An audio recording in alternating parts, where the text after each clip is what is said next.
That's better. Looks good. Looks fine. Everything looks okay. Now everything's good. I'm pretty sure everything's cool. Like it's been what, like a week. I started trying to make a video and then like gave up pretty insistently. It's been now since the last RFS, probably it's November now, so I think the last one was in like October of last year. I think it was like April or something. I don't know. I don't remember. Updates, generally, not a whole lot of updates. I mean, the world has gone pretty much nuts with all sorts of new characterized reasoning behind being upset and angry about every little tiny thing in the entire world. I've switched microphones. I went back to the AKG, although it's supposed to be like this. Now that's a lot better. I don't know how it fell over like that, but there you go. Switch back over to the AKG with the ball filter over it. Everybody's been using SM7Bs, and it's been pissing me off to no end, because as much as I like the SM7B, it is not a condenser mic, and condenser mics will always sound better for general podcasting reasons. For general vocal reasons, it'll always pick up the natural frequency response of the human voice, including the body, not just what's coming out of the mouth, which of course I see, there's a practical application to wanting to pick up multiple different people and not have like bleed over from, if you have multiple microphones in one room. But do you really need to have 4 dudes in a room talking about the same shit all at the same time, trying to crack jokes about the same fucking thing? No, you probably don't. So it's been there. As far as that's too much the podcasting world.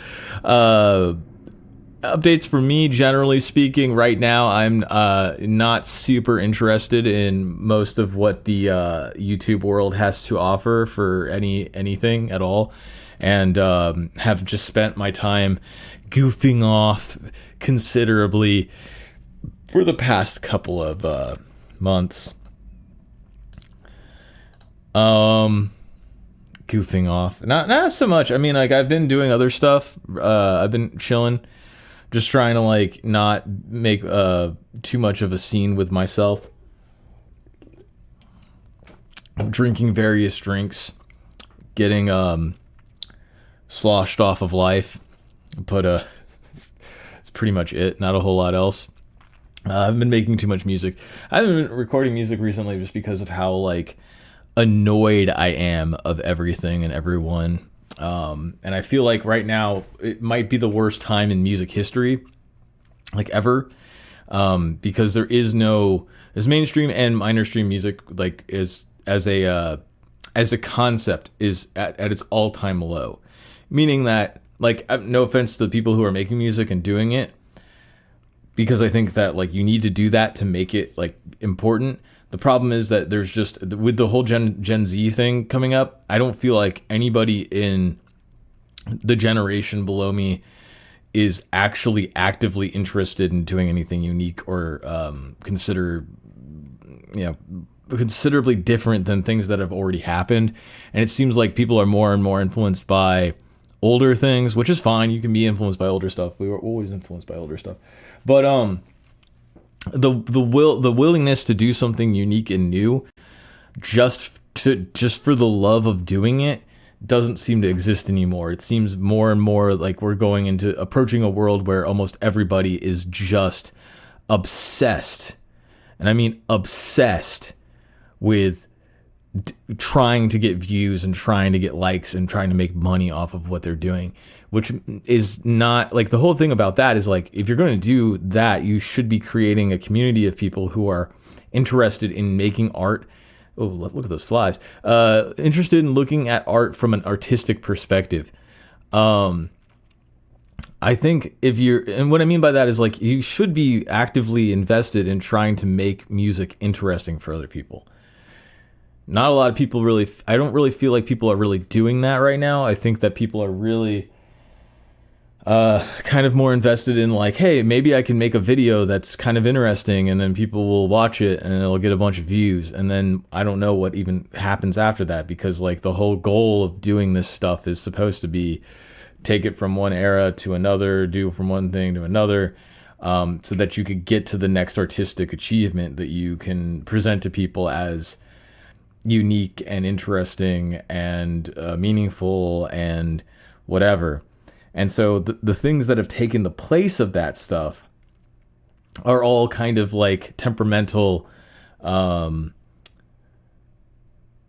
They're basically like flash in the pan kind of things. Like, I don't know if people have noticed this, but I've gone back to studying up on the whole world of stand-up comedy, and like been really interested in how there's a lot of infighting in that world, and it reminds me a lot of like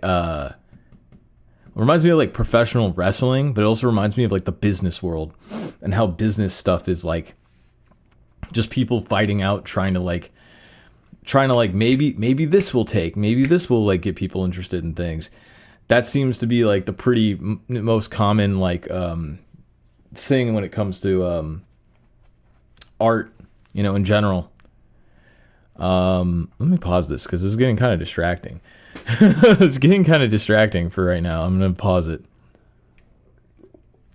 So I keep getting suggestions for YouTube stuff because that's what when I'm not at work, or even when I'm at work. I'm not watching YouTube at work, but like when I'm not working, I'm usually at home, kind of watching the rest of the world rot. And trying my hardest not to be a dickhead, but it's really difficult right now because things are particularly tough in the world, and times are tough. But like I think it's even worse than that because it's like times have always been tough. It's just that now I think that like younger people, millennials especially, are like becoming like later stage adults. They're going through their midlife crisis the way that like the baby boomers were going through their midlife crises. But the difference is that baby boomers were kind of lucky at their time and place. Like they were able to get the right kind of elements lined up before shit hit the fan, right? Like they were able to afford a house. They were able to enter markets and make money very easily. And I feel like with millennials, what happened is a lot of those people were able to only do that if certain things lined up. And especially the money side, it's like a good percentage of millennials were actually able to get into investments and make a lot of money very quickly through crypto.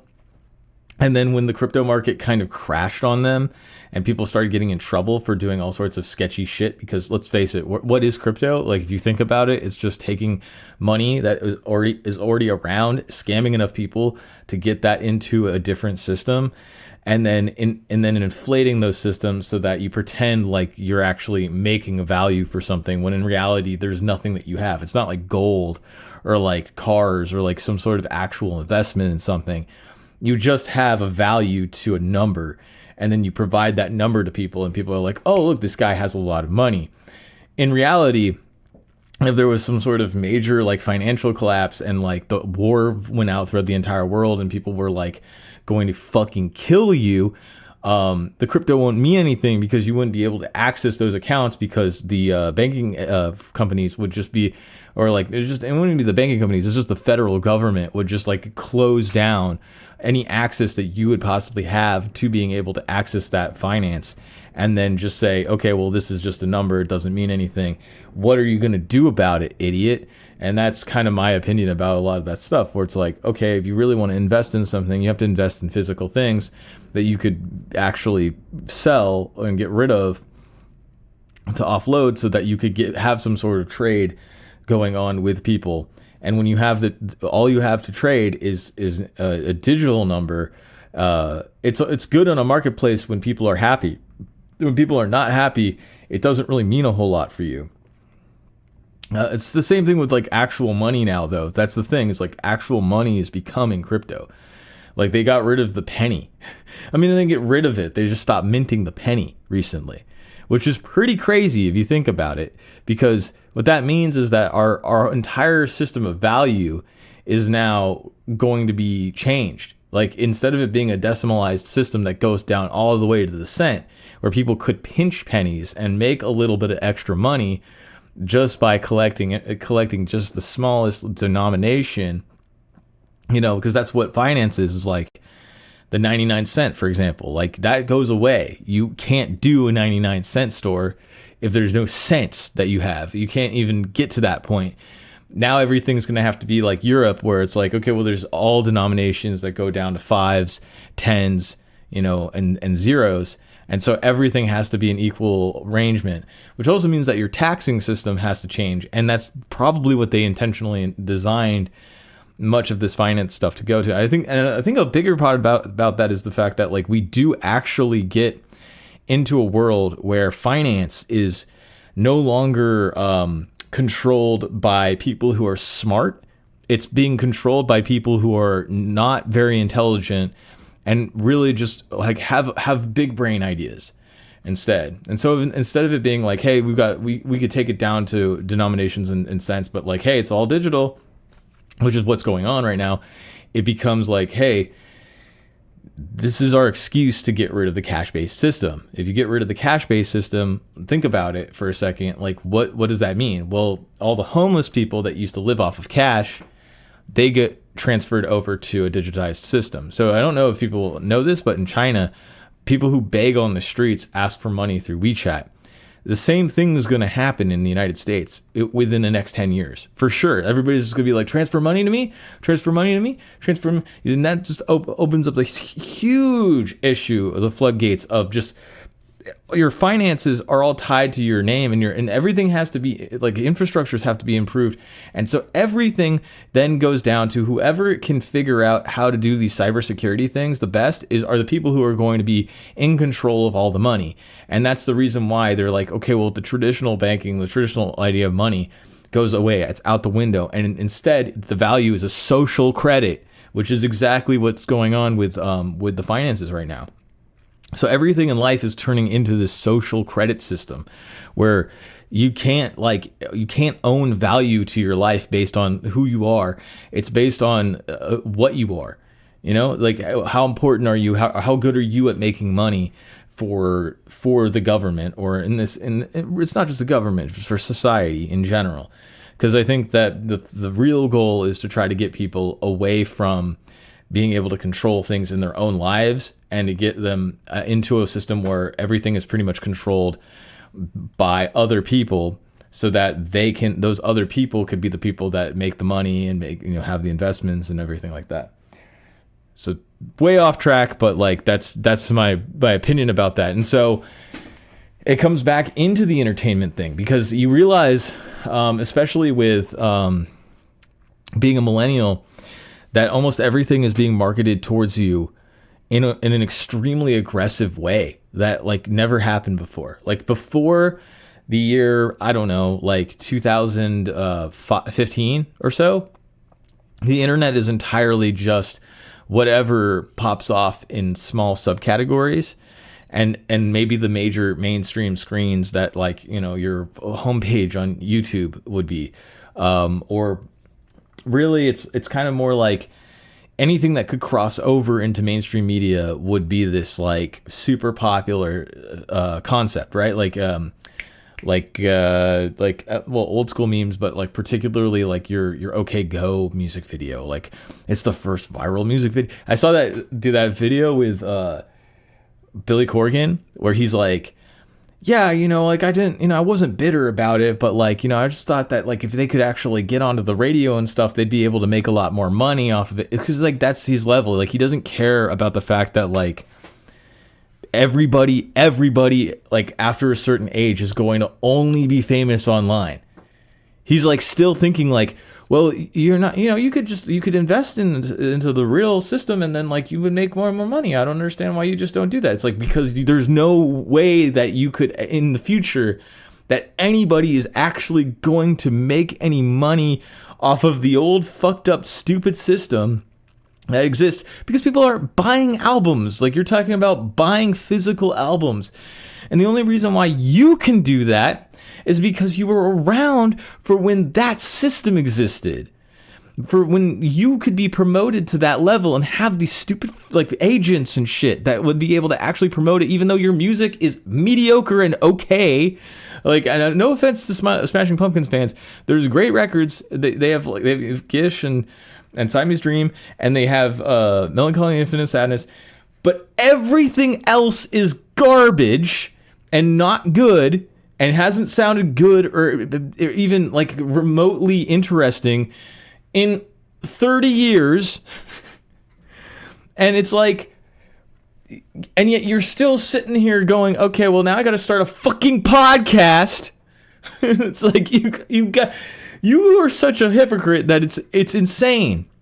And now you're talking shit about OK Go having a viral video and being like they could have been bigger. It's like, no, you were lucky. You were probably your Gen X existence is so lucky to be able to do what you're doing. You and like fucking Dave Grohl, like these people who are dinosaurs. They need to be extinct. They need to go the fuck away. I've been talking about this for even during the old podcast where I was like, they shouldn't be around. They're not making any good art. They're not promoting any young artists that are actually interesting and good. They're not going to like local shows and finding like, oh, these 3 new bands that like no one's ever heard of before are actually good. Let's fucking promote them. No, they just get fucking money themselves, and people, and then fucking boomers getting into you, like a generation fucking above you, being like, hey, let's make YouTube, Facebook posts, it's Facebook stuff usually, Facebook posts where it's like, Dave Grohl said this. Who gives a fuck? Do people even remember that he like cheated on his wife and like had a baby and shit? It's like, well, it's that he's been doing that. That's just how fucking famous people.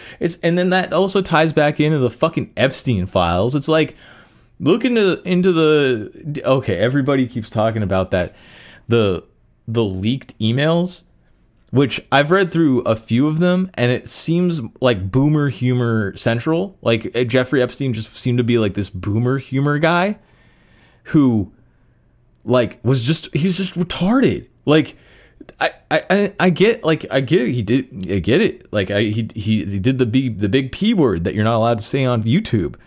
I understand that. I totally get it. And there's lots of famous people. It's like that's what happens when you become the pimp of freaking for extremely rich and powerful people.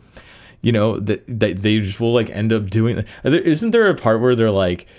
There is like an email where he's like jokingly like, well, then they'll hang him. And it's like, dude, I don't remember exactly. I'm not going to pull them up. There's literally like 4 billion. There's like freaking 900 pages of that shit.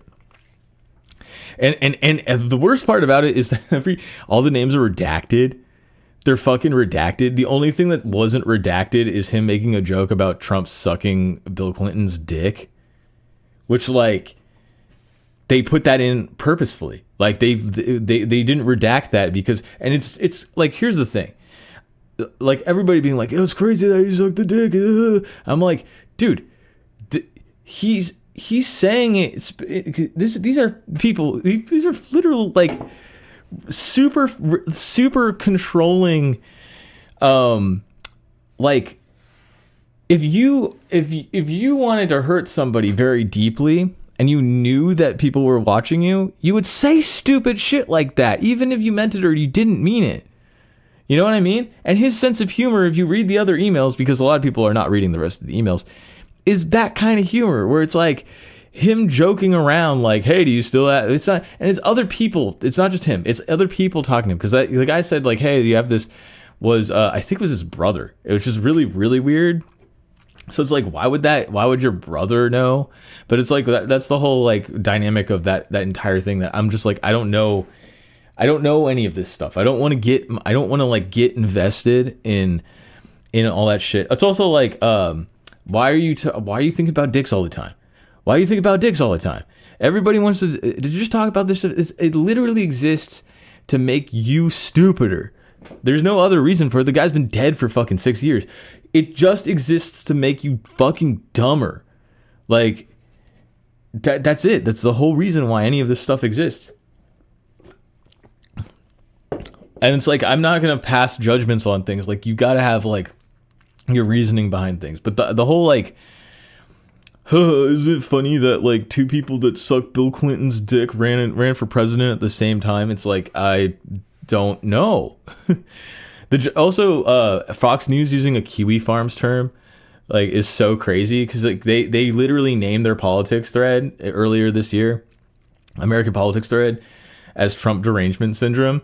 And then somebody on Fox News was like, it's a real thing. They've like brought out like a psychologist and all this shit. And it's like, dude, no, you got that from fucking Kiwi Farms. Like, I mean, like, I'm sure that there are people that were referencing that beforehand on other forums and shit, but like, you literally like went to the politics thread on Kiwi Farms and were like, man, isn't this crazy? There's this thing where people can't shut the fuck up about Trump. I was like, no shit. You know, no offense to my mom, by the way, but like last time I hung out with my parents, like she just would not shut the fuck up about Trump. And I'm like, dude, like your life would be much improved if you just didn't pay any attention to politics stuff at all. Like if it was just not on, if you just didn't watch the news, which I get being like, oh, like it's like, yeah, he's a shitty guy. like, but that's the people. That's like people vote for shitty people, like always, almost always. Doesn't make the other side any better either, is the thing that you have to realize. Is like, you have to be like able to take every piece of information and think about it for yourself. Otherwise, what's going to happen is you're just going to be controlled into a corner, and you're just going to be, because they're just making up a bunch of, not even making up a bunch of shit. It's like they could literally be doing what they're saying, but you just will keep talking about it. That's what it is when it comes to all this like politics stuff. And then for me, the thing that's like I was trying to get to from the very beginning, which I can never get to, which is that I just want to be back in 2015 with the old algorithms, with the old, like without the AI generated stuff, where everything is basically, you know, it is not about, it's not about like promoting like somebody to you, which is what it seems to be now. It seems like, well, with the way that the AdSense is going and the fact that YouTube is now an ad revenue system, it's not there to promote equivalent videos or other videos within a specific category. You'll know this, of course, if you have multiple YouTube accounts like I do. I have like 5 YouTube accounts. And so I'll go to like different YouTube accounts and I'll look for different things in each one. And what ends up happening is the same thing. If I spend any amount of time watching one YouTube account, it will eventually equal out to be just like my other YouTube accounts. It will figure out who I am based on my IP address, based on my information, based on all the same shit. It will figure out who I am. And once it figures out who I am, it suggests the same shit over and over again to me. And it's usually in Reels, because that's what they're trying to promote people. They said, okay, we get people hooked on Reels, and then, or in this case, it's YouTube Shorts. We get people hooked on YouTube Shorts, and they're just going to want to watch stuff over and over again. And then what ends up happening is I watch the same fucking videos on all of my other accounts again, which I don't want to do. But it's even worse than that, because it's fucking Shane Gillis talking about the same fucking YouTube Shorts that I watched. And I know, and it's like, oh yeah, man, I went down the rabbit hole, and turns out that did you know about this thing that happened? And it's like literally the fucking YouTube. He's just describing a YouTube short. It's like everybody, all your fans have already watched this. They now know that you watch YouTube shorts, that you spend all your time like my dad watching YouTube. It's like it. I mean, I do that too, but like usually I'm like, I can't watch this shit. I gotta get off of it. I mean, and thank God for like other websites that are open, like for like sharing information, because otherwise I would be stuck with the same shit. I would just get bored of it. I would just turn it off. I should turn it off, and I should do other things, but like, you know, I've been very bored with, I thought about becoming a VTuber, and then I was like, no, that's extremely stupid. Instead, I watched videos of actual tubes, like the one that's going on right now in the background, and enjoy myself. Admittedly, it would be much cooler if I was still smoking weed, but I don't smoke weed anymore, so Very, very lame. I'm also not doing the live stream stuff, mostly because, and I might do some later, but I have to have topics. It's a topical thing. Like, you have to have topics. I gotta find a cool frame because this video is about to end, and then I can pause on it. This is pretty gross. This is a gross one right now. It's good. Yeah, it's pretty good. There's a couple channels that I follow now that are the same thing. It's like, there's these guys there's like people that do professional plumbing. They have to use a camera where they stick it down a tube, down your pipes, and it's great. It's great content, because it literally is just every single time you pause, it's like, this could be a freaking shoegaze album cover. Check this out. It's great.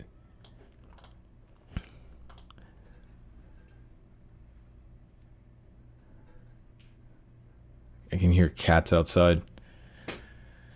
Cats are doing good. Good updates. Yeah, I was on the YouTube bandwagon again, getting angry at being suggested the same like 15 people over and over again, and being mad that like there should be funnier people out there. Just like being angry that like, oh, I can't. It's also like, if these people were more clever, because it's not even them, it's like people clip cutting their own content, which like, they don't care, they don't give a shit. There's just people clip cutting their own content to make it like more like the way that, you know, things are supposed to be. Like, if that makes any sense. They're clip cutting it out because like people who are not even, they're gonna make money. YouTube, like, they get like a couple 100,000 views. And they make like $47-50, something like that, maybe a little bit more, maybe like $100. And it's like, you'll find people who like don't work that literally have YouTube channels with like hundreds of thousands of plays. And the reason why is because it's easier to just scam systems than to actually have to help people in any way, shape, or form. And it's like, I'm not trying to get mad. Like, those people do real comedy, right? Like, they go out and like, you know, you have people like, I get suggested the same people though. I always get suggested Dan Soder and Shane Gillis and fucking Stav, and because I'm a millennial, and it's like, yeah, you get suggested the same crap as everybody else, and I'm a white man, you know. Now, it's not like I'm getting suggested who's that guy,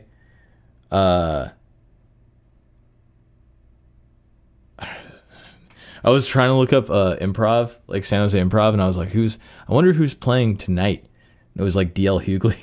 I was like, that actually kind of would be cool.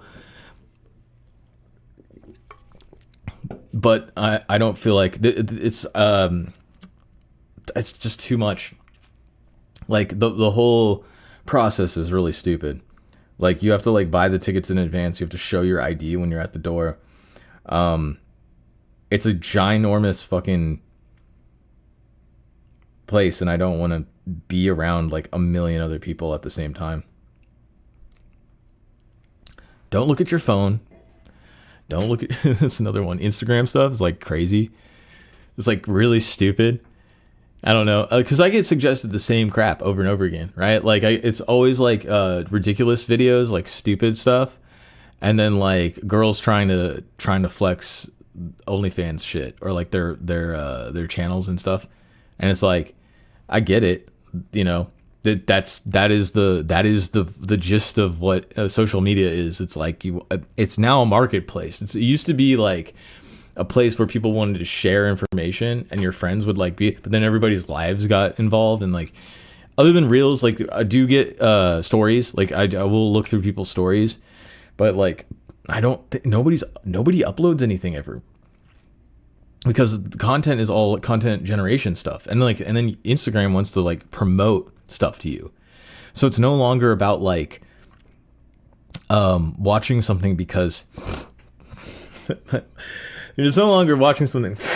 Hold on, I got like I'd have to like clip this out. It's no longer because you're watching something. I had like a nasty like snot rocket. It was disgusting. It's no longer like you go on there and you see all your friends' material. You could set it like that, but then you go through it within like a second. It's so crazy to think that like social media when I was a kid was literally just what your friends posted. And now it's not. now it's entirely ooh, that's kind of cool. I like that. That looks really cool. Oh, look at all this junk in the freaking. This is nice.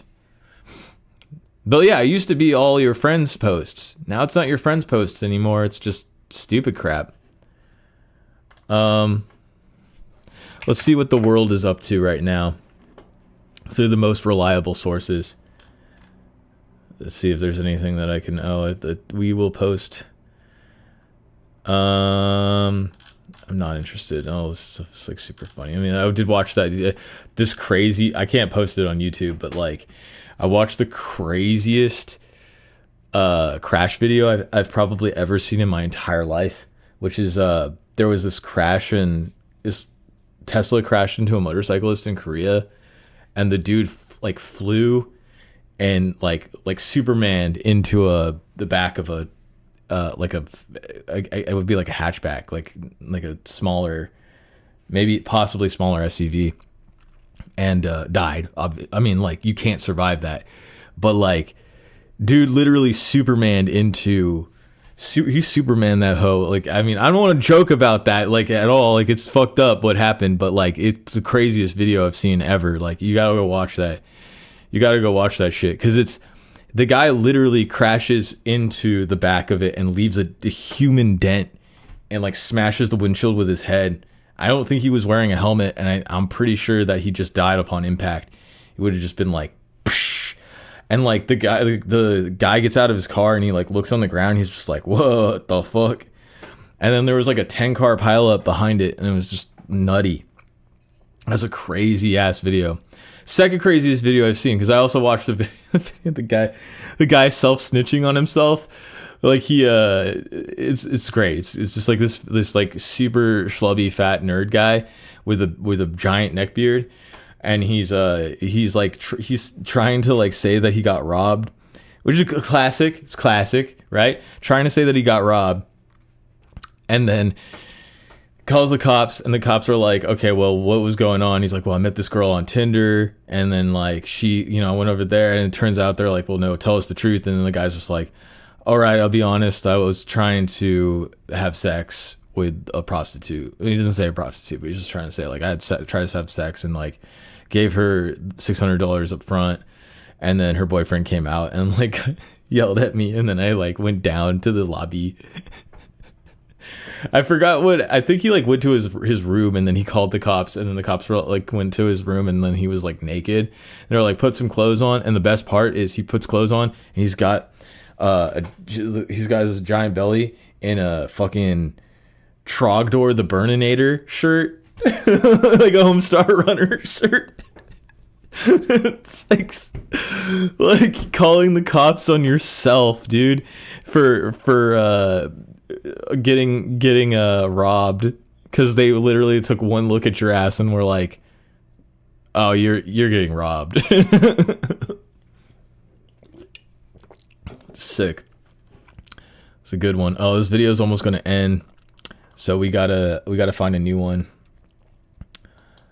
Let's just take that out there so that you don't see my suggested videos, which are not very bad. Oh, look, there's steak boiled in penny water. Should I react to steak boiled in penny water? Oh, there's a new Smiling Friends.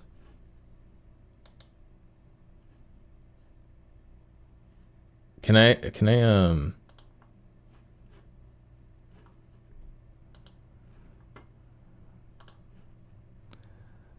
oh, dude, reduced price steak. Okay, yeah, I guess I could react to this. This is good. It's easier to just do this. Just remove that. And I'll do this and say,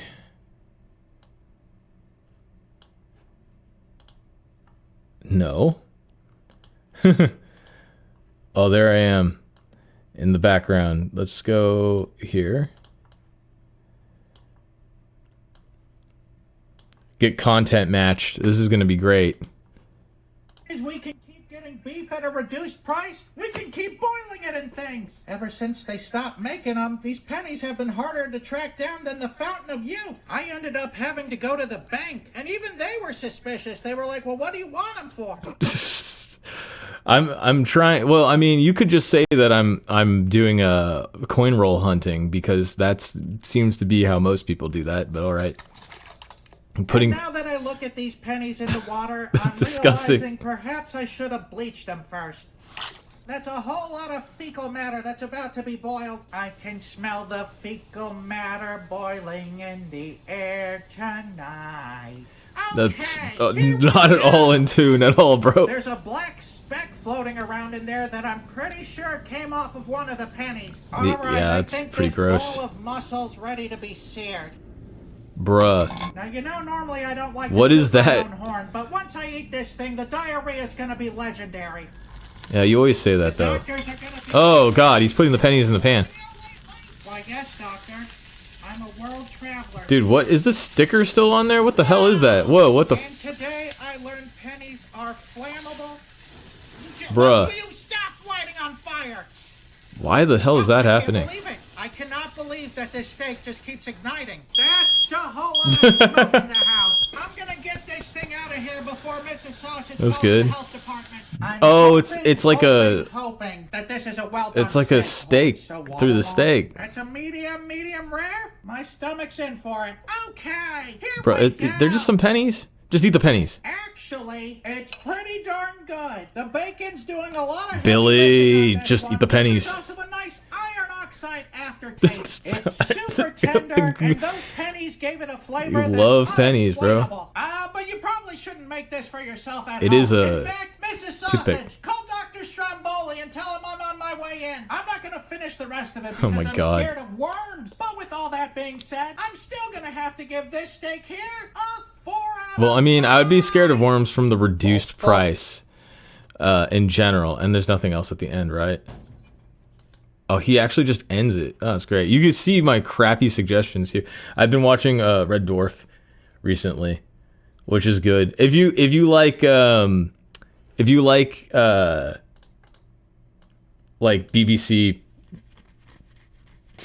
you like BBC, you know, like the British Broadcasting Channel, that's what I'm talking about. If you like British crap, you probably like Red Dwarf, but there's different eras of it. Because like when I was a kid, I was probably like, God, I first watched that show on PBS. It was on KQED. It used to be on KQED at like 8 o'clock or 9 o'clock at night. Like you had to stay up pretty late when you were a kid to watch it, and it was fun. It was good. I liked it. But they only played the first 4 seasons, I think first 3 seasons, and they never played anything past that, which I didn't understand, because like the first 3 seasons are like not really the best in terms of sci-fi. Like they're very much more comedy oriented than sci-fi oriented. But they did repeat like the same. They repeated Better Than Life and Backwards. I think I saw Backwards more than any other episode. So it's like Better Than Life, Backwards, and one of the other episodes I watched. But then I would watch it on a download. I would like just download it and watch it. Like when I was like in high school, I watched it. But I only watched the first 2 seasons because it was hard to find all the seasons of the show back in those days. So I've been rewatching it, trying to get up to current seasons, but like just to watch the whole series, which is kind of difficult because even though they're not long episodes and there's only 6 episodes per series, which is what they call a season in the UK, they're kind of like mentally heavy in the later episodes. Like every episode kind of has its own theme, and so I'll like watch one episode every other night or something like that, or I'll watch like a couple episodes if I like have time. But that's basically it. I don't really spend too much time watching TV. I watch a lot of YouTube crap.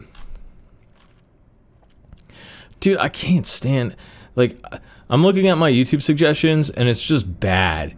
It's just bad. Like, nobody on earth should have to see my first stoner metal experience with Sleep. Bass teacher reacts to Dragonaut, and it's like the guy's going, and it's like, dude, no one. I'll show it real quick because it's so bad. Like, no one needs to see this. Like, this doesn't need to exist at all. I've got David Cross. Oh yeah, I was gonna talk about the whole Radia thing. That was crazy.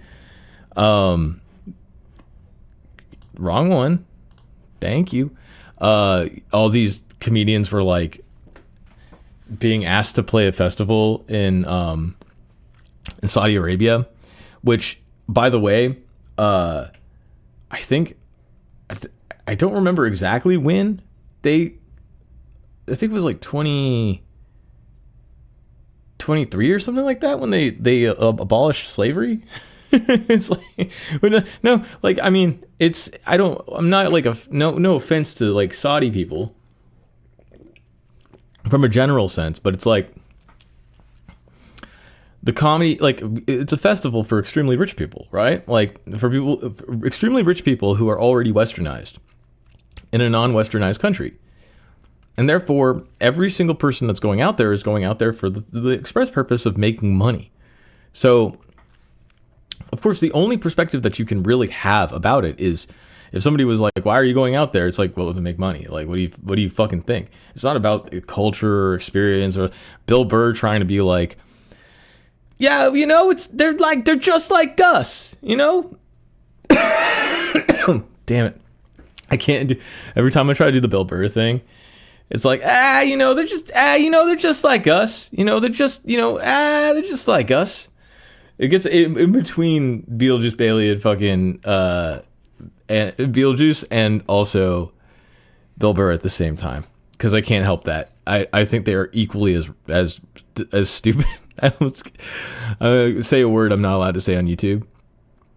Equally not very intelligent.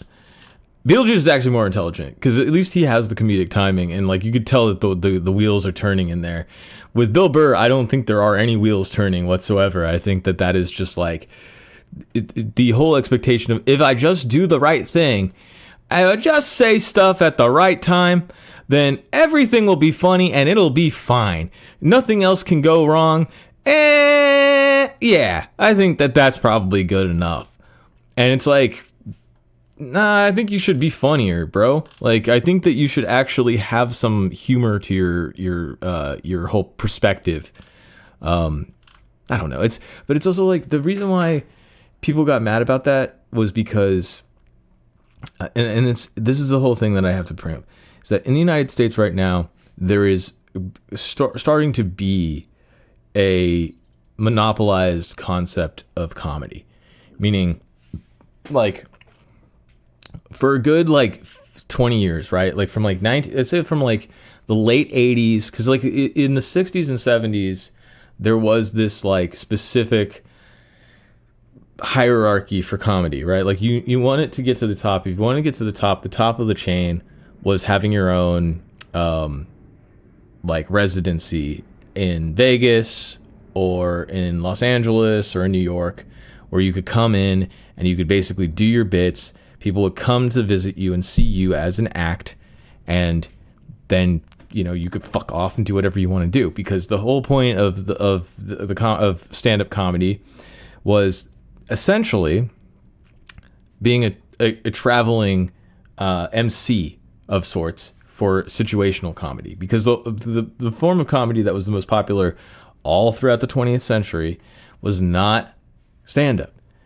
Stand-up was just a thing that was done on the side. The form of comedy that was considered the most funny was written comedy, meaning sketch work, like actually doing a scene and like doing a play basically, or having your own show, and that translated into the variety show, which then eventually translated into the sketch comedy show, which takes some elements of written comedy as well as adding elements of what's that shit called? I'm like, I already forgot words. Improv comedy.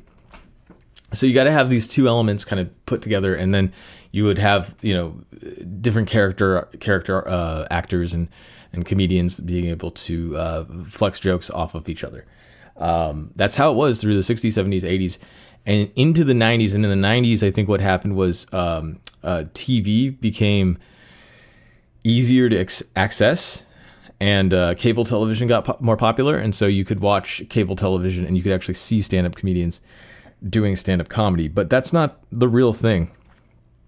Today, I think the podcast is like the primary form, because radio shows were like where you really got a lot of stand-up comedians in. Because if you had an early morning radio show, people are in their cars and they're driving to work, and that's how you get people to listen to you.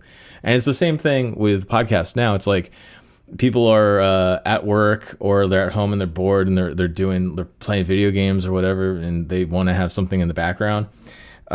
It's where information can be added in to a situation. But that wasn't the primary form of comedy. You know what I mean? Like now it seems like people are really doing that. It only really works when you're adding those elements back into the podcasts or into your stand-up. It doesn't work when you're just writing jokes straight up. There are very, very few people historically who are capable of just doing jokes, just doing like one-liners. Handful of them. People that I can't remember. What was the one guy? The super, super deadpan guy that... he would be like... Yeah, now I have to talk about... Yeah, so, my cat killed himself. It's okay, he's got 8 more lives. That sort of humor. I forgot what that guy's name is. I already forgot. I'm going to be like... I wonder if I... Yeah, there we go. That's the guy. Yeah, Stephen Wright. All I did was type in deadpan one-liner comedian. It's like AI just popped up his face. I'm like, yeah, that's him. Yeah, Stephen Wright. Yeah, like that guy. To me, that's what like stand up in the late 80s, early 90s is. And then you have this like whole transition into crowd comedians becoming major comedians. And there's no better example than Patrice O'Neal, but like there are a lot of people that end up, because that influenced so many people because of the podcasting thing. Because podcasting is like the primary spoken word art form now. It's like there is no there's no like room to go back to what originally was popular, which I think is kind of sad, because that is actually, to me, more important, more interesting, and more just in general more entertaining than most other things.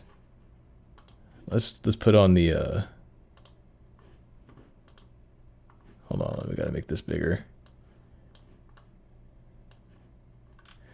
We have to do a couple things to make this, so I'm gonna flip it upside down, put it at an angle, make it way bigger.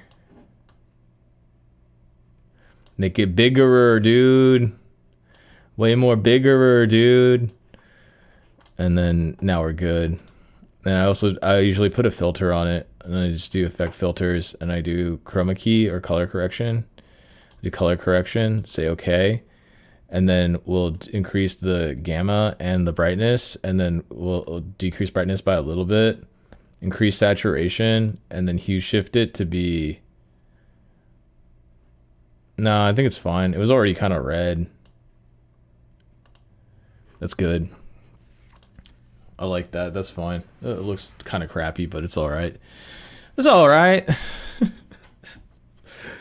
Trying to get back into doing artistic things. It's just like annoying because like there's no feedback anymore for anything. It's like because all the feedback's the same feedback. What do you expect? Everybody fucking does the same shit. What feedback are you supposed to give? Oh, dude, it was great. Looked good, liked it. Hey, who gives a fuck, dude? That's how I feel about almost everything right now. It's just, there's not a whole lot out there. You know, turn on the amp and shut.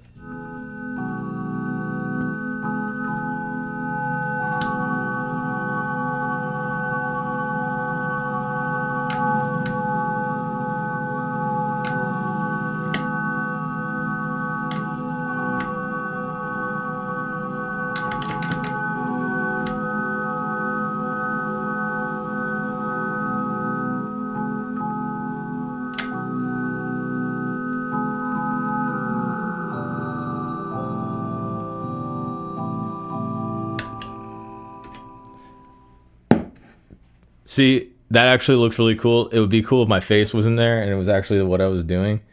Wouldn't that look really cool? Dude, I keep getting suggested videos about walrus. Why? Like what is wrong with the fucking algorithm? It's because of my IP address. It's like, because I watched one walrus video. Okay, I watched a video about how walrus eat. And since then, I've been suggested nothing but dude, I've been suggested like 15 walrus videos in the last 24 hours. I don't know how it can determine that it wants to suggest video. And it's not just on YouTube, it's on fucking Instagram. So it's like my IP address is definitely influencing that.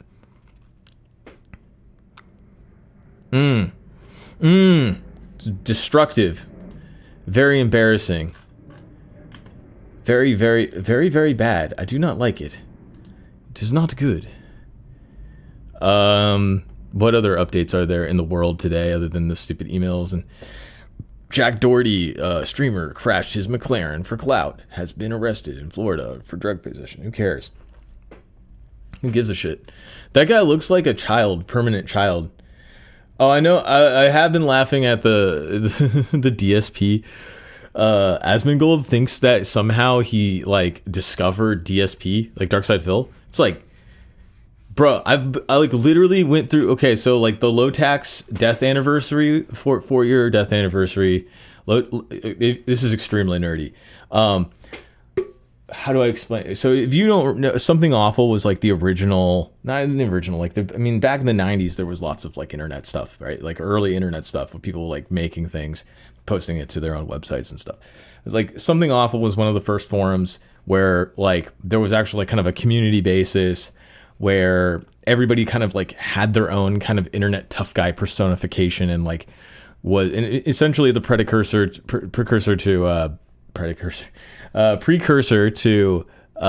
like 4chan, and Kiwi Farms obviously is a big one because the forum structure is pretty similar. But even like your Reddit and stuff like that is all kind of based off of a lot of the groundwork that a lot of those people did. And the biggest thing is probably memes. Like memes as a concept, like it's insane to think from an artistic perspective just how influential that website is on our own culture because of how like, you know, memes in general are like pretty influenced. I gotta make this darker. It's bothering me. There we go. Oh, they're going crazy out there. Memes in general come from early internet culture. Like, I mean, there's more to it because like technically you can go back to like written word, like the term okay. What the fuck is that guy from World War II? With his nose hanging over the edge. I forgot what that guy's name was. But like Eat at Joe's or like you know, and then like what, you know, where's the beef and like all those stuff, like viral stuff has always existed. There's a confusion though, because a meme is actually the art of, meaning like a meme is actually not just a tagline or a saying. A meme is actually the format for which the tagline can be edited around. So, you know, for example, like the shock site is a meme, like like Goatsy or like Lemon Party and stuff like that. It's a meme, but the specific meme becomes that. But like the actual meme as it is the idea that like you could send somebody a website. That's the meme, is like sending the action of sending someone a website. It's the same thing with like Rickroll, which is from Duckroll, is the concept of like linking someone to something that and then ends up being this other thing that's a joke, you know. That's the meme. People don't understand that though, but like a lot of that comes from early internet culture, and particularly Something Awful, because I think also like the concept of like somebody being really popular, like the forum creator being popular, which is super common. It's like not as common for like mainstream stuff, but it's super common for like non-mainstream stuff. You do get that from like with Moot, for example, in 4chan, where it's like, or in these days it's the guy who runs 2chan. He actually sold it to the guy that runs 2chan.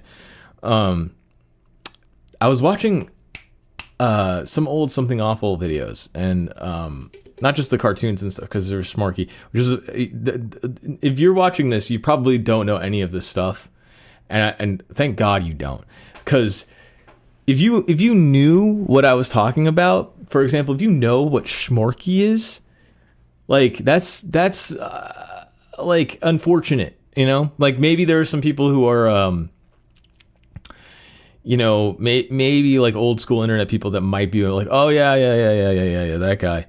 He talks like I can't even do. You can't do the voice. The voice is too insane. The voice is insane. That's all I could say. Is like he's a guy with super high. At the time, I don't know now, because there's probably is full trans now or something. But like the voice was just a cartoon voice, like somebody with a cartoon voice making cartoons. Very, very questionable. Very obviously, you know, the word that I'm not allowed to say on YouTube. But no, I mean, like, I was watching Something Awful videos, and then I got sidetracked into watching all the Otakon panels from 4chan, and it took me back, and I was like, damn, dude, like, it's crazy that like for a website as popular or as famous as 4chan, that people are not going back to Internet Archive and watching their Otakon panel from when like these guys were like in their early 20s. And it like really like drew me like back in time, because like I remember going, I mean, like I was underage, of course, I was not supposed to go on that website, but I remember going on it when I was like 13, and then just, you know, coming for the porn, because I was a little kid, a retarded kid, but staying for the culture. You do get actually I've said before where I'm like, oh man, if I didn't go on 4chan, I would be a complete like degenerate. Like there would be some part of me that's like wouldn't understand reality, but because I went on that website and like learned about how like not to behave, how stupid people can be, I was kind of lucky enough to kind of get out of some of the situations that are pretty bad when it comes to internet culture, you know. Like there are a lot of like really dumb situations that when it comes to internet culture that you'll just you know you'll spend time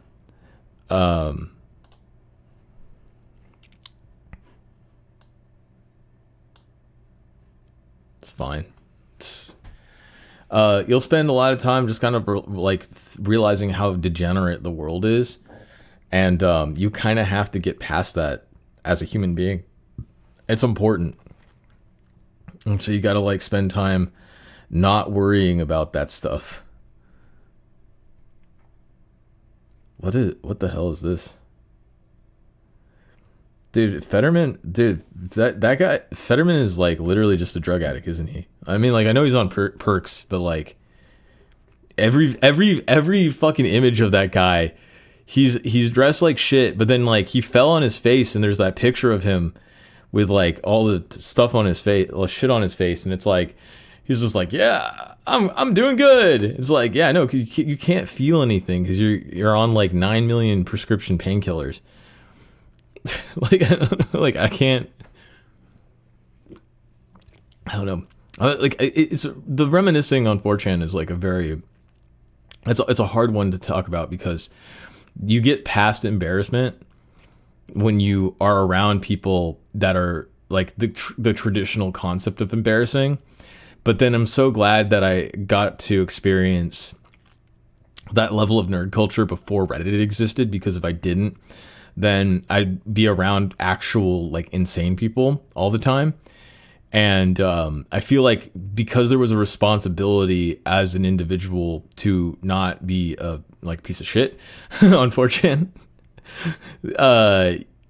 and it was anonymous, like everybody's on the same level. Like that's the most important thing that you learn from all of that. Like you don't want to be perspectively in a place where you believe you're better than other people. You don't want to do that. It's not a good look. It's not okay. And you need to be in a level where like you do understand that you're just a human being in a world with other human beings. That there isn't anything else. Because there are lots of people now that like they get to a point where they believe that they have full control over the world around them, and it's like, no, actually probably don't. Unfortunately, that's kind of how it goes. And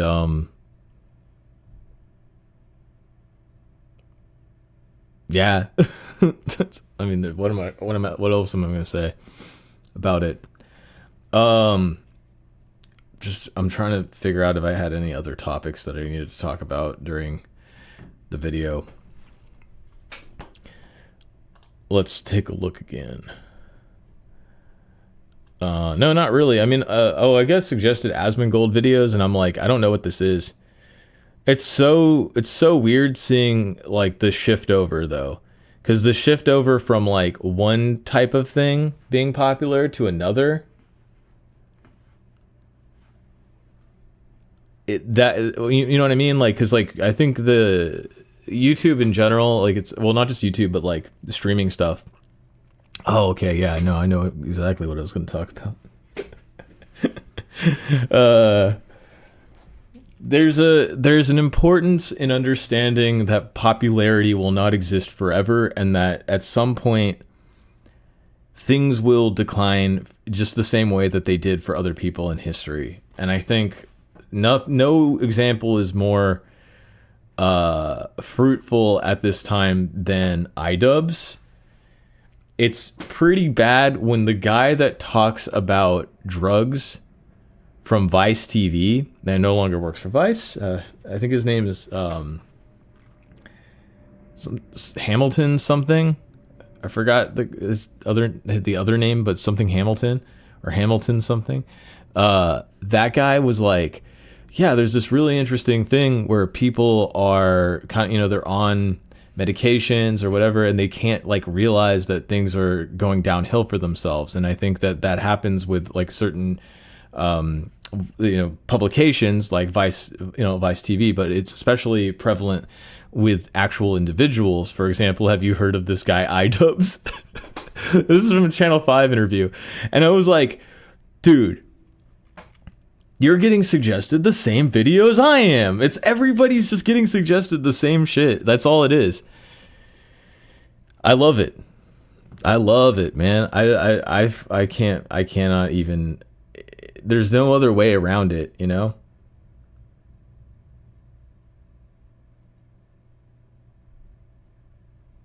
I don't know. I got suggested a thing that said that Ted Cruz went to a gay city in Mexico instead of giving food stamps to people. I'm like, what does that even mean? Like, dude, sometimes it's like you're so insular that you can't understand like reality beyond your own little in crowd. Like that you make posts, like people make posts that that are incoherent. like just fucking absolutely incoherent. I'm like, okay, I don't know. I guess that's just implying that this Republican guy is gay. That's cool. I don't know what that means, bro. Oh, dude, iDubbbz stuff is sad. I mean, it's sad on multiple levels. Like, I mean, it started out for me, like, the only reason why I even, like, got back into watching anything with him was because of the Sam Hyde documentary. And I only watched his side. I didn't watch the iDub side because it's extremely cringeworthy. Because here's the thing that a lot of people are not understanding about that. I think his first Kickstarter crap video, or one of the first ones that he made, I'm pretty sure it's the first one that he made, was about the My Little Pony game that Sam was making to like fuck with people. And I'm pretty sure that the entire time that Sam was doing that fucking with iDubbbz thing, he was thinking like, oh, the reason why when he's gonna talk to me on his own, the reason why he's gonna talk to me is because of the whole, me making this game that's, like a My Little Pony game, and that his whole entire career is essentially owed to him. And I think what happens in that documentary when he starts talking about how like, hey, it's because you put a strike on one of my videos and then told me to fuck off. And I found that to be kind of rude. I think Sam realized like, oh, this guy's an idiot. He doesn't even know his entire career is basically owed to him to a certain degree. I mean, like some of his like first earliest most popular stuff was that Kickstarter crap video. So for him to be like, wait, you didn't like say anything. He's just like, you could tell like that he's looking at him like, whoa, actually you're really dumb. I thought this whole time you were gonna like owe something to me because you like, and that you want to interview me because of like this old thing that happened. You're not even aware of it. Not only are you not aware of it, you're only aware of things that you care about, which no one cares about. And you could just see it when he's confronting him about this stupid thing that has nothing to do, like it's YouTube. It's like you've probably gone through like 100 of those or more of just random people who have done copyright strikes. It's YouTube. Like it's how it is if you're putting videos and doing this stupid drama crap that you do. It's just you could tell that Sam was just like, oh, like this is extremely disappointing. Like this is disappointing that like this guy's actually that selfish and this stupid. And ever since then, it's been a downhill spiral, like extremely downhill. Like I'm not going to start explaining all of the history behind everything that's going on, but to simplify it as much as possible, he's lost about I think it's like 1.5 million subscribers. He had like 7 million subs. A good percentage of those are probably old subs, like subs that people like accounts that don't log into YouTube anymore. If I were to guess, probably like 45% of those. So like that's like a percentage of subs because the view counts are still low. So what that means is that those people aren't around anymore. They're just inflated numbers because of the people that had subscribed to your account with accounts that are pretty old or non-used. You also have to remember that iDubbbz, Ian is like 35. It wasn't like he was like a 17-year-old kid when he made these videos back in the day. He was like 23, 24 years old when he first started making videos. So you were already kind of older. Like you were already old enough to do, like, for example, the guy that did the JFS, rest in peace JFS King Cobra. The guy that did that documentary back in the day, the one that influenced him to do his stupid full force video. That guy was like probably the same age as him back then, so it made sense. But he made that video like a decade ago, almost probably a decade ago now, almost a decade ago. I think it was like 2016. And so it's like you didn't start working on trying to expand upon your content creation stuff until you were 30 years old. Which is also the same time that he, quote unquote, developed empathy, which is one of the funniest things I've ever heard in my entire life. He, quote unquote, developed empathy at 30, which is pretty funny, considering the fact that if you've watched any of his videos in the past 2 years, he doesn't have any empathy. He's still the same guy. There's no difference between iDubbbz back in the day and now. They're exactly the same guy. There's no difference. What did iDubbbz do 10 years ago? Think about it. Just use your brain. What did he do? He had a platform so that, number one, he had a platform that he used to talk shit about things. Okay, he would and number two, he would make videos where he would call people out for doing things that he didn't like. Number three is that he never apologizes for anything and never, ever has any actual empathy for anybody. But like, let's get past that point where it's more like back in the day, his whole thing was like, if you want to be a trolling like dickhead person, then you have to be unapologetically so. And so that's how you get, the NF kind of situation, which if you know what I'm talking about, you know what I'm talking about. But it's not just the ridiculousness of it all, because like of course at that time he was also friends with Filthy Frank, Joji guy, who in my opinion is extremely boring now as an artist. And so I always thought that music was super boring. Like, I'm sorry, people who like smooth hip hop stuff and especially it's like Japanese influenced smooth hip, like Nujabes kind of influenced stuff. It's like the Dilla influence thing is so like, it's like listening to how do I explain this in a way that's appropriate? It's basically like listening to the Carpenters and being like, yeah, isn't this rock and roll? It's like I don't know. I mean, it sounds good on like a sonic level. It sounds good. Is this rock and roll? No, it's not. It's the same thing. It's like, this isn't really hip hop. This is just like a R&B hodgepodge, I digress about the whole thing. I can get into Filthy Frank sometime later, but like the whole reason why people know about iDubbbz at all is pretty much because of the cross platforming. And I think his earliest videos were really, the thing that really I found interesting about him is that he pretended to be a lot younger than he was. He was pretending to be like a 16 or 17-year-old boy when he was like a 26-year-old man. So it was really weird.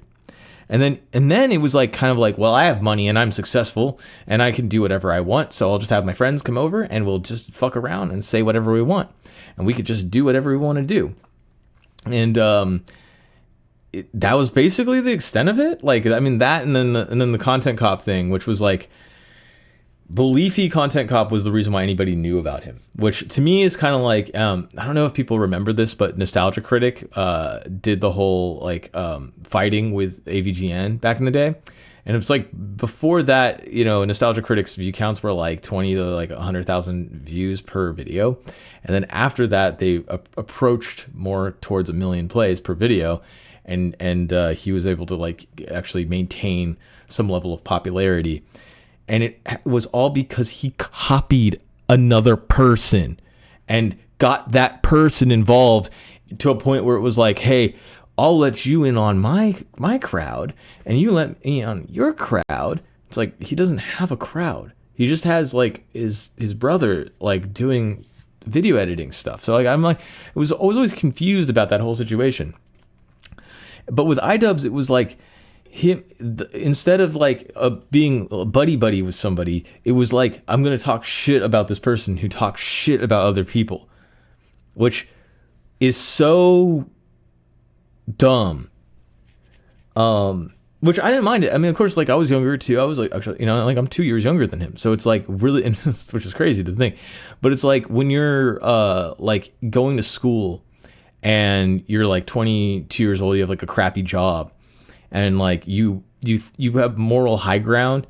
There's like a Redditor kind of feeling where it's like, well, actually, this Leafy is here guy is very annoying. It's great to see somebody talking shit about somebody who is very annoying. And it's like, well, you yourself are also annoying. And this guy who's talking shit about this guy who's talking shit is also annoying. It's just levels of like being annoying and stupid. And not realizing it until like you're a lot older, and then you're like, oh, actually, yeah, these videos are not very good, because it is literally just someone talking shit about somebody talking shit. It's a little easy to do that kind of thing. And then his whole success kind of like waned, and I think a lot of that has to do with the fact that like, what are you going to talk shit about? The only people that you could talk shit about are people that you could punch up at, right? You can't punch down at people if that's your moral high ground. And so that's what happened. In his 30s, he realized, like, oh shit, if I keep punching at all, I'm going to be punching down at people. And so therefore, I need to either physically punch people, which is what he ended up doing, is trying to become a boxer. He's like a 125-pound man who is 30, like a 30-year-old, 125-pound man being like, I think I can get into boxing now. You're 30 years old. You never boxed a day in your life. You're not built in any way, shape, or form. What are you doing? Like, what does that mean?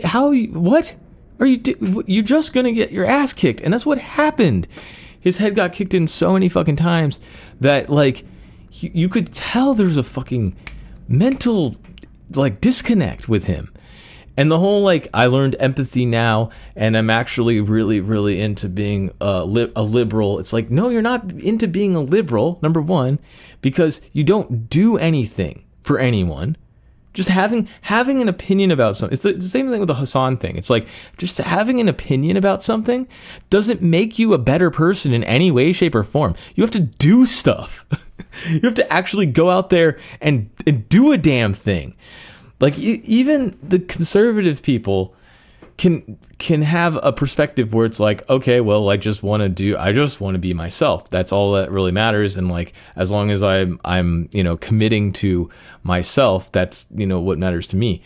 I can understand that. Even if you're an asshole, I can understand that. When you're trying to be a holier than thou person, but you don't do anything, that's when it all falls apart, and people start looking at your actual behavior and going, hey, wait a minute. He's still doing the same shit. Like, he's literally just talking. He's still trying to punch up at people. But now he's just punching up in the air, and there's nothing there. There's no one replying back. It's like, you can't make these videos about Trump and expect some sort of response back. What you're trying to do is you're trying to bait some fucking, like, Proud Boy guy into, like, doing a response video to you so that you can talk shit. But they're not going to do it because it's 2025. Who cares? You live in Canada now. You moved to Canada. So I don't know. There's even more drama involved. If you're familiar with Creator Clash, where, like, they copied that other content creator fight thing with that, like, Jake Paul. I think it was Logan Paul. I think Logan Paul, right? Jake Paul, Logan Paul making out. Yeah, Jake Paul, Logan Paul making out. Yeah, you remember that song? That shit's funny as fuck. I love that song. Two brothers making out with one another. It's so funny.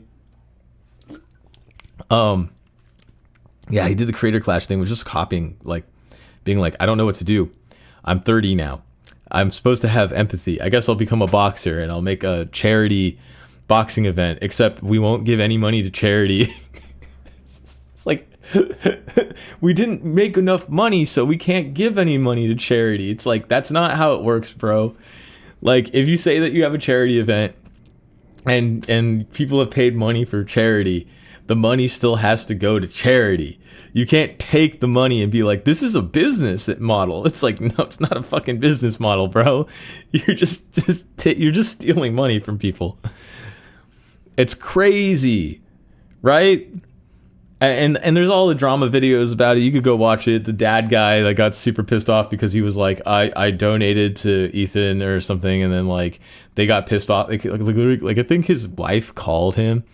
And I don't even get into the wife. The wife situation is too crazy. Because, like, people love talking shit about his wife. I'm, like, on the same level where it's like, I think they're both really autistic, and they both can't, like, they're two autistic people who can't, like, function as normal members of society. Like, they can't get real jobs. Like, there's that whole meltdown that his wife had about how, like, I had a real job. And then it's like, if you had a real job and now you're a grifter, why don't you get a real job? Like, why don't you just, like, go? You guys keep talking about Denny's. Like, you've named your subscribers on Twitch as Denny's patrons. It's just crazy, right? I love that too because there's, well, he so that whole entire thing crumbled underneath them. They had to sell their house that they bought in Seattle. They had a house that they bought and they didn't even live in it. I don't think they lived in it. Maybe for like a little while, but they were like going back down to LA for training stuff. It's like going back and forth between Seattle and LA. It's like a fucking, what is that? Like a 15-hour drive, you know? Like it's a whole day's worth of driving if you drive down there. And they were like training and doing, and of course, like this is also when like things, oh, I love that they were both like 30 years old when they got into tattoos, which is I'm a very, so I don't mind, I've got lots of friends with tattoos. I don't care about tattoos. Personally, it's your choice, like to get whatever tattoos you want or whatever. But I think that like one of the main crucial things about tattoo culture is that if you're going to be if you're going to get tatted up, either you have 1 or 2 tattoos a year, or you know, like 1 or 2 tattoos a year maximum, because they're expensive and they also like take time to heal and everything. Or you're a kid and you have free time and you can do everything. You get all your tattoos like all over the place before you're like 25, and then it's like, fine, whatever. You went crazy with it, but like now you have no more real estate for that shit. Okay. They got like, I can't even express this. Both of them, like him and his wife, got like their entire bodies tatted up in like a matter of 4 years, which has to be like 5 tattoos a year. There's no other way. Like I can't think of any. I don't think he got a single tattoo until he was like 30. He was like 29 maybe. And his wife didn't have a tattoo. Like the same thing. It was like his wife didn't get tatted up until after they got married. And she's like 33 or 30. She's like 33 years old. She's like my age, right? I think she may be like a year younger than me. I don't know, because I don't care enough. But it's the getting all of them at the same time is extremely performative. It's not like you like a culture of something. It's like you clearly, it's like getting a haircut every weekend. It's because you like the method. You like the attention that somebody gives you while sitting there and having something, you know, it's almost like, you would read those, things about, what's his name? The fucking guy from Friends that died, Matthew Perry, about like how he would go to, like Switzerland and get injected with, like high grade morphine. And like would just be pumped up, like literally be like not like on a thing like this for like literally months, like spending millions upon millions of dollars for morphine injections. And it's like, you're not sick, you're just a drug addict.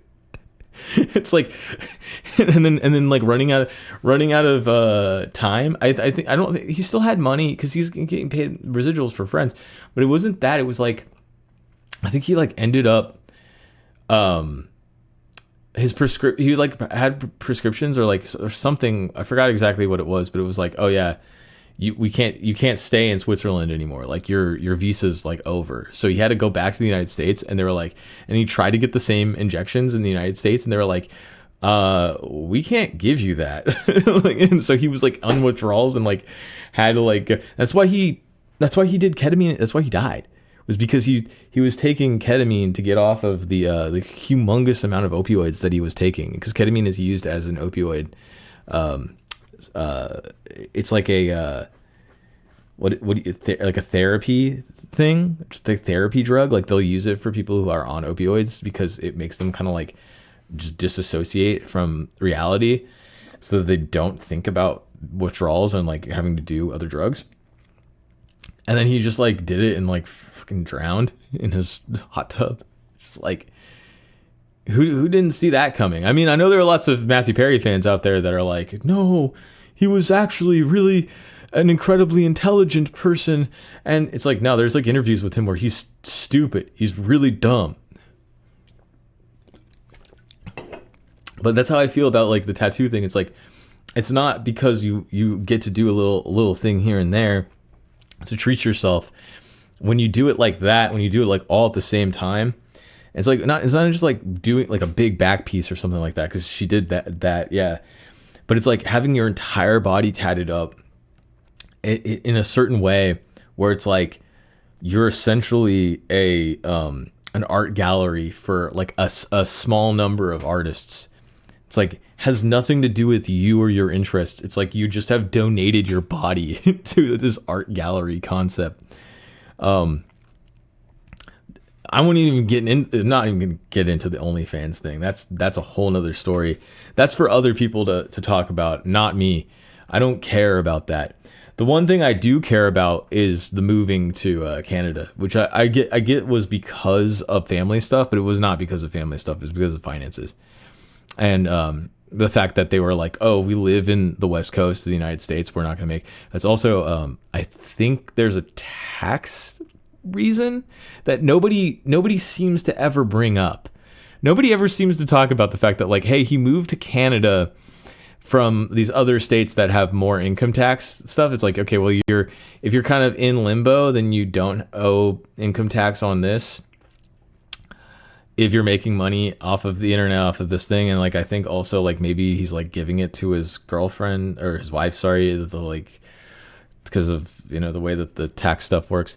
I don't know, but I'm almost positive that there's some sort of income tax reason why they moved to Canada. And it's like because it's more expensive to live there, but it wouldn't be as expensive as in terms of like other things. Also, like trying to prove to everybody that like Canada is better because you're not in the United States is like a total myth. It's like a complete like made up thing.